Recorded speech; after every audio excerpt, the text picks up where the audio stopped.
唉，今天修的这台小度呢有点难搞，难搞的不是说它的问题难搞，而是这台机器的主人有点难搞。这台机器的话是我儿子的班主任的，大家讲一下，就像这种的我应该怎么收费啊？我应该收他多少钱呢？正常的话收100的话，我是不是要干他200？还是说免费跟人家修一下呀？你们碰到这种情况的话应该怎么去解决啊？好，我们看一下这个机器的问题啊，就是这种的进不去系统，恢复系统的话也恢复不了，然后的话一直在这边循环，开关机就像这种情况，一直在这边不停的重启。这种问题的话我们也修过好多了，我们直接拆机吧。音乐走。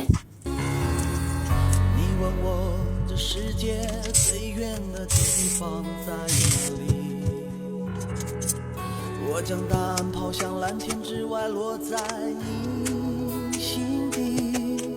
如果你的爱总是逆向行驶，你说你爱我，我怎么能跟得上你？你问我这世界最后的真爱在哪里？我把线索指向大海之外，直达我怀里。如果你的心总是闭上耳朵，我说我爱你，你怎么能听得下去？诺言背叛诺言，导致背叛场面，刺进心头我却看不见。我忘了寒痛，忘了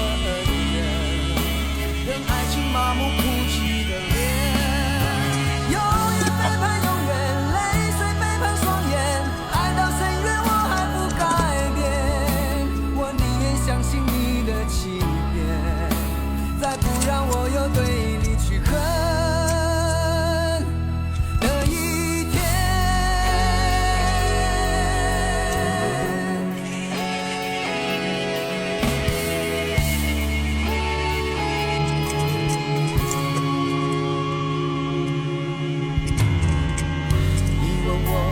世界最后的真爱在哪里？我把线索指向大海之外，直到我怀里。如果你的心总是闭上耳朵，我说我爱你，你怎么能听得下去？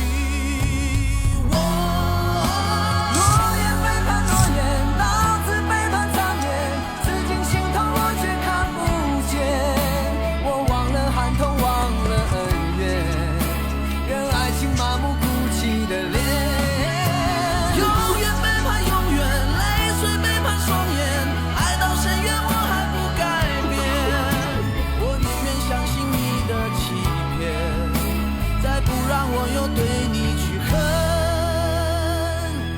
的一天。小度在呢，放首音乐。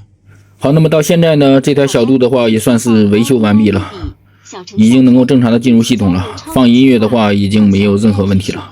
好，今天的视频的话我们就分享到这边，感谢大家的观看，再见。